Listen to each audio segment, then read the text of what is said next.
तो जब तुम इन दो कंपाउंड्स को मिक्स करोगे तो बनेगा। सर, मैं आई गो टू टॉयलेट। ये लो, चले मूतने साहब। ब्रेक में नहीं जाते बनता क्या? वो सर ब्रेक में अजीब सी चीजें होती है टॉयलेट में। ये क्या? ये बैटल तो बड़ी खतरनाक लग रही है। चड्डा, मैं तुम्हें चुनता हूँ। चड्डा चड्डा चड्डा चड्डा एक रॉक टाइप पोकेमॉन जिसका बाप ऑटो चलाता है और ये भाटे मार के लोगों के सर फोड़ देता है। पागल सा कहीं का। ये चड्डा को कैसे हराएगा? हाँ, अब इसको क्या होगा? पापे, मैं तुझे चुनता हूँ। पापे पापे एक पंजाबी गैस टाइप पोकेमॉन जो कि मूली का पराठा खा के इतनी जहरीली ठुस्सी मारता है कि पूरी दुनिया खत्म हो जाए। पापे एटॉमिक गैस ठुस्सी। चड्डा चड्डा क्या करूँ? मुझे नहीं पता भाई, मेरे तो बीवी बच्चे हैं।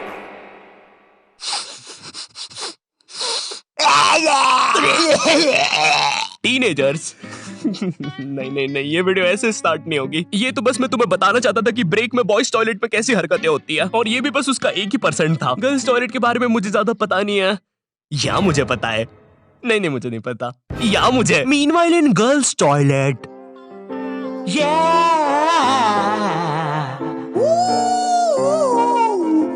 ये कहानी है गर्ल्स टॉयलेट के पीछे की। जी हाँ दोस्तों, गर्ल्स टॉयलेट जहाँ लड़कियां सुपर हीरो बन के थर की बुड्ढों को बचाती है। यहाँ पर खुशियाँ और अमन से रहे लोग। क्या? अरे भाई, फिर तुम ही बताओ, लड़कियों को इतना टाइम क्यों लगता है बाथरूम में? छोड़ो यार, मैं वीडियो स्टार्ट करता हूँ। टीनेज, जब बच्चा अपने आप पर ध्यान देना शुरू करता है, वो कैसा दिखता है, उसके बाल कैसे है, वो क्या पहनता है, और जब उसे पता चलता है कि उसका तो सब कुछ ही बर्बाद हो रखा है। मुझे याद है 8th 9th में मैं अपने पूरे बाल खड़े करके स्कूल जाता था, बिल्कुल टेक्टन 7 की ये जिन कैरेक्टर की तरह। तेल पानी लगा के स्कूल निकल जाता था। स्कूल पहुंचते पहुंचते बालों का ऐसा रबड़ी नूडल बन जाता था। खैर ये फिर भी अच्छा लग रहा है क्योंकि ये रोनाल्डो है, मैं रोलेंडो लगता था। स्कूल यूनिफॉर्म भी ना मेरी माँ ने मेरे को बचपन से बड़ी पहनाई है, और ऐसा भी नहीं कि 1-2 नंबर बड़ी, सीधे 4 या 5 नंबर बड़ी। स्कूल में जो बच्चे होमवर्क करके नहीं आते थे ना, वो मेरे अंदर आके ही छुपते थे। इतने बड़े कपड़े। छुपे रे भाई, बहुत जगह है यहाँ पे तो। अरे तुम दोनों? आप कौन हो? अरे मैं पापे हूँ। पापे? अब तू तो 4 दिन से लापता है ना, हमने बाहर तेरे पोस्टर्स देखे। 4 दिन? मुझे तो यहाँ पे 40 साल बीत चुके हैं। देखो इसकी यूनिफॉर्म के अंदर टाइम बहुत तेज चलता है। बाहर भली 4 दिन ही हुए होंगे, लेकिन यहाँ मैंने 40 साल जी लिया है। मैं जब अंदर आया था मैं भी तुम्हारे बराबर का ही था। माँ को देखे आज 40 साल हो चुके हैं। पापे 4 दिन से गायब है मेरा बच्चा, कुछ खाया होगा कि नहीं? अब जैसे जैसे तुम टीनेज में आ रहे होते हो, तुम्हें तुम्हारे बालों पर, कपड़ों पर शर्म आने लगती है। मुझे याद है मैं बचपन में वो चौड़ा सा हुक वाला बस्ता लेके स्कूल जाता था, जो साला आते जाते गेटों में फंस जाता था। लेकिन इस बस्ते में एक बेस्ट बात तो थी यार, ये जो आइट साइड से एरोप्लेन के पंखे निकले हैं ना, ये इतना कूल डिजाइन पता है क्यों बनाया था? बच्चों के उड़ने के लिए। अब मुझे पता है तुम मेरे पे यकीन करोगे ही नहीं। रुको, चल कूद के बता। भाई पक्का नहीं? चुपचाप।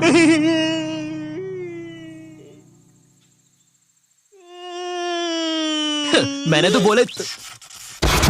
अरे बाप रे, अब तो लाइट चली जाएगी। मुझे अपना फोन चार्ज पे लगाना चाहिए। टीनेज में ना तुम्हें तुम्हारी इमेज की बहुत ज्यादा परवाह होती है, लेकिन तुम्हारे माँ बाप को उससे घंटा फर्क नहीं पड़ता। उनके लिए तुम अभी भी रात में छुप के सूखा बॉर्नविटा खाने वाले बंकू हो।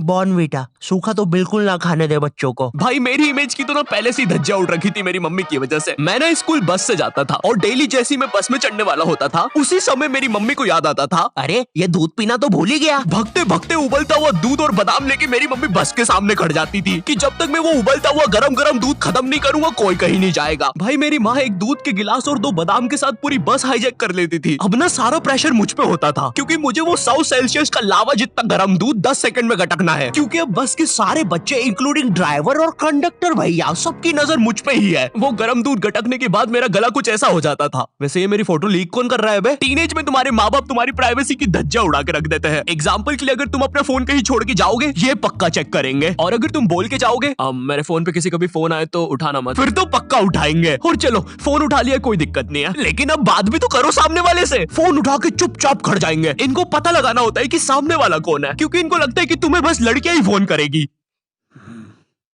हेलो, ये कौन लड़की फोन कर रही है तेरे को? अरे मम्मी आकाश है, ध्यान से सुनो। तो इसकी आवाज लड़की जैसी क्यों आ रही है? क्योंकि दिमाग में लड़की घुसा के रखी है आपने, और लड़की बोल के उसकी अलग बेइज्जती मार रहे हो।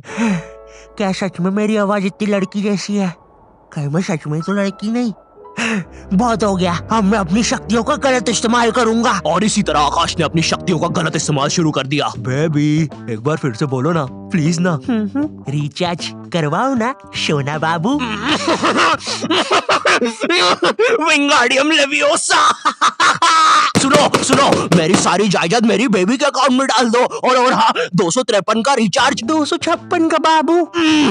256 का रिचार्ज भी कर दे। हो गया सर, हो गया, काउंटर मत तोड़ो हमारा, हो गया। Baby baby baby baby. सब छोड़ के चले जाते हैं। और इसी तरह आकाश बन गया दुनिया का सबसे बड़ा स्कैमर। ये ऐसे क्यों हंस रहा है? मुझे क्या पता, शायद जो नशे अभी हम करने वाले हैं उसने पहले ही कर लिए होंगे। तो तेरी गर्लफ्रेंड नहीं है फिर? नहीं है, बोला तो सही। ठीक है जा। वैसे एक सेकंड, नशे के बारे में क्या बोला तू? अगर तुम अपने फोन की तरफ देख के इतना सा भी मुस्कुरा दोगे ना तो इन्हें लगेगा तुम अपनी गर्लफ्रेंड से बात कर रहे हो। और चलो मान भी लेते हैं अगर मैं अपनी गर्लफ्रेंड से बात कर रहा हूँ तो मैं मुस्कुराऊंगा क्यों? अरे भाई वो गर्लफ्रेंड है मेरी, जोकर थोड़ी ना। अरे अरे नहीं नहीं। ओए सुरेश, क्या तुम्हें ये नाव वापस चाहिए? अंदर आओ। ओए रहने दे, नाली वाली नाव है वैसे भी, तू ही रख ले। और तेरे को शायद कहीं देखा है मैंने। ओए तू तो शालिनी जैसी दिख रही है। ओए शालिनी है ना तू? अरे नहीं, तू फिर से इतना सारा मेकअप करके नल्ली में बैठ गई पागल लड़की। नहीं क्या नहीं, अंदर छींची होती है पता भी है। नगर पालिका वालों को बुला के लाना पड़ेगा, निकालेंगे तुझे यहाँ से। पता नहीं कहाँ की हिट पिक्चर देख ली जोकर वाली, नल्ली में बैठ जाती है बार बार जाके। सांप बिच्छू ने काट खाया तो पता नहीं कैसी गर्लफ्रेंड है। तुम अपने फोन में कोई भी फोटो अपने मम्मी पापा को दिखाने जाते हो तो ऐसा नहीं है कि चुपचाप देख ले, इनको चाहिए पूरा फोन अपने हाथ में। और जब तुम्हारा फोन माँ बाप के हाथ में जाता है ना तो भाई ऐसी फटी में आती है ना, जैसे जब कोई अजनबी तुम्हारा फोन नहीं मांग लेता किसी काम से और तुम्हें अंदर ही अंदर लग रहा होता है कि ये मेरा फोन लेके भाग जाएगा। तो अब तुम एक अजीब से पोज में रेडी रहते हो कि जैसे ये मेरा फोन लेके भागेगा मैं भी इसके पीछे भागूंगा। अरे ये नेटवर्क, अरे ये नेटवर्क ही नहीं आ रहा। हाँ, हो गया। Thank you. अरे अरे मेरा फोन।